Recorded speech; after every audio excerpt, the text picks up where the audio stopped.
Hey guys, time for another video lesson. We're going to start with the defeat of the Axis today. So if you want to get out your notebooks and a writing utensil, that way you'll be able to take notes. The heading for today is the defeat of the Axis.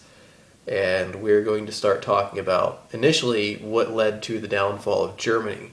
So we're going to start with the Allied push against the Germans, pushing the Germans back into Germany and ultimately to Berlin, which is going to lead to VE Day, which is Victory in Europe Day. So we're going to start right around today. As far as the timeline is concerned, we're going to be starting around the middle of 1943.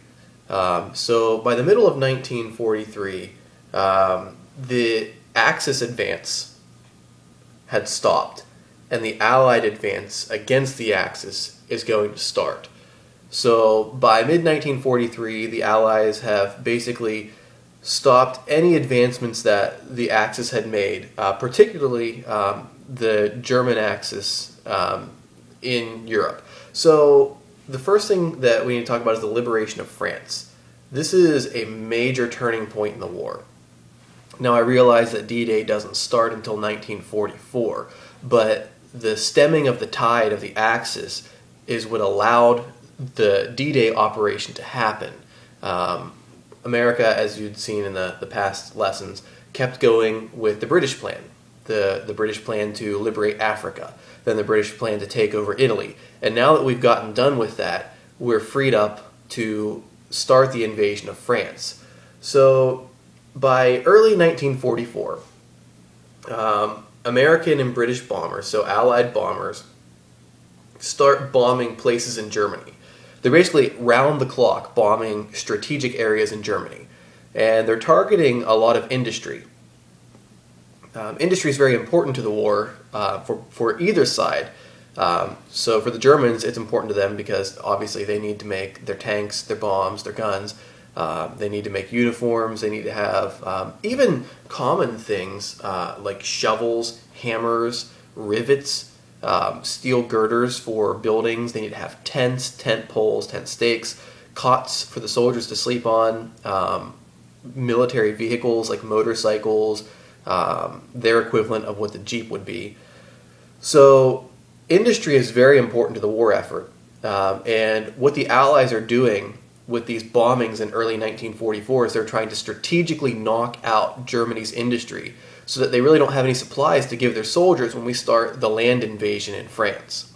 So early 1944, we start bombing round the clock, and we bomb major German cities, places that are areas of industry like Leipzig, Dresden, and even Berlin.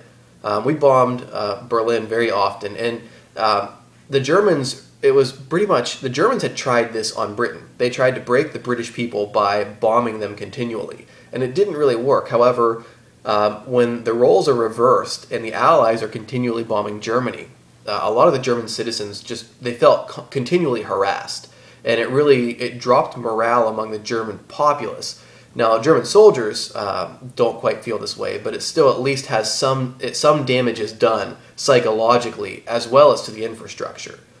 Now, there was a lot of collateral damage, which means non-military targets are hurt or destroyed. So when these bombs are dropped, during World War II, they didn't have smart bombs like we have today. So with today's smart bombs, you can literally drop a bomb and guide it through a particular window in a building with our laser-guided bombs. But back then, it was considered a hit if your bomb landed within 1,000 feet of the target you were aiming at. So that's hardly precision at all. So if they were trying to bomb a factory here, and the bomb landed 1,000 feet over and happened to drop on someone's house, well, that was collateral damage. And an example of this in Germany is in 1945, the city of Dresden, we dropped incendiary or fire bombs in Dresden, and it created a massive citywide fire, and it killed well over 100,000 people, most of them civilians, and it burnt down 3/4 of the city. So there was a lot of damage that was occurring to these infrastructure areas, as far as factories, but also to the general populace. Okay, now let's talk about D-Day, the actual invasion of France by the Allies. Now, D-Day is a massive operation. It wasn't as if D-Day was just a couple thousand or even 10,000 or 15,000 troops that are going to be taken across from Britain to France. You have several million, actually about 3 million troops, 4,000 ships that are some kind of vessel.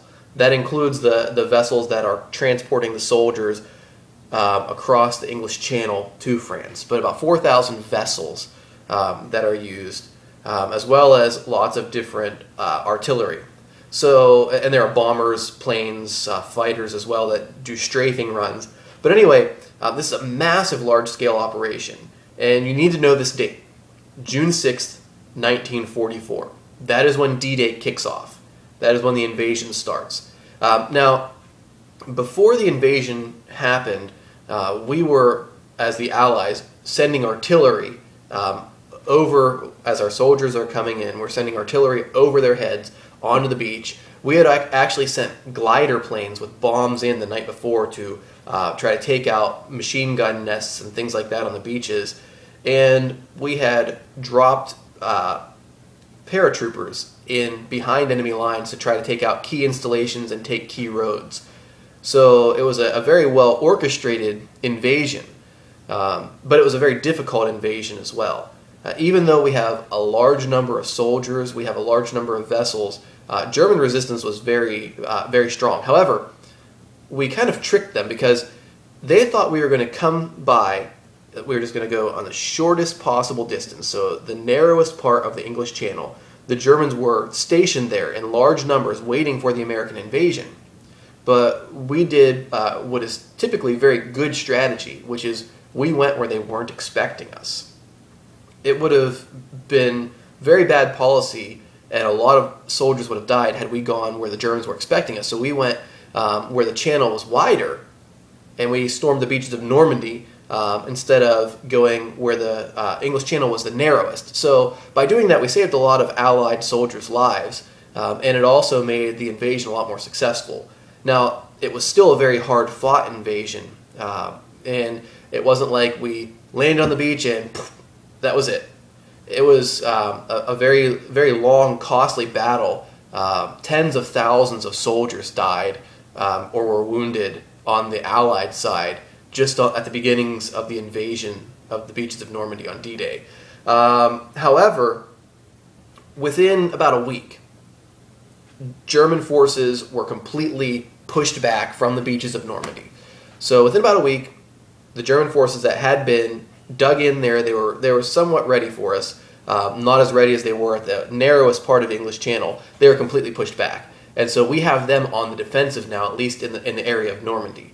So once this starts, you're going to see a continual push for the most part, unless you count the Battle of the Bulge, which our lines make a little dent for a minute or two in the grand scheme of the war. I mean, really, it's for days.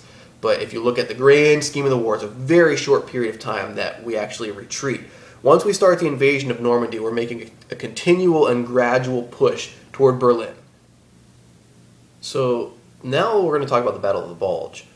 And this is pretty significant because our advancement had stalled somewhat at the border of the Rhine River in the Rhineland area.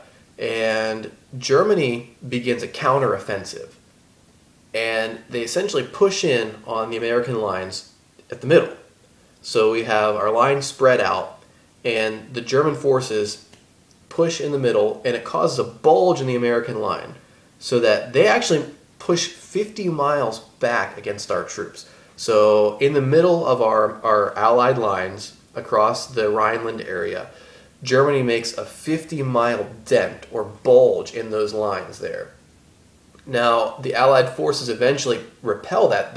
We hold the line, which is very important because if the middle of the line would have broken, Germany would have been able to push through and possibly assault us from two different sides, which would have been very bad for us. But our line holds, and we eventually push back against them. And when we win the Battle of the Bulge as the Allies, this signals the end of the German offensive. They don't really try another major push back against us. After the Battle of the Bulge, it was pretty much just a matter of making the continual progress toward Berlin. There was still resistance, but there were no major German offensives against us anymore. So the months following the Battle of the Bulge, when we get into 1945, moving from March to April, while we're pushing eastward, Russia is moving westward, and we're going to meet in the Berlin area. Now, when you get to April 30th, toward the end of April, on April 30th, Soviet forces are on the outskirts, on the outside of the city of Berlin. And when they get close enough, Hitler realizes there's no winning. I don't know why he didn't realize this before. Maybe he did. But he realized all hope was gone of winning, and he commits suicide. So Hitler is dead on April 30th of 1945. But we still don't have an official surrender by German forces. So that comes on May 8th, 1945. You need to know this date. This is VE Day, or Victory in Europe Day. And this causes major celebration. Everybody is throwing a party back home in America, and soldiers that are fighting in the European campaign are very happy to have the announcement of peace or the end of war in Europe. However, the war effort is still going on in Japan. And so the next video is going to talk about the Pacific campaign that ultimately leads up to VJ Day, or Victory in Japan.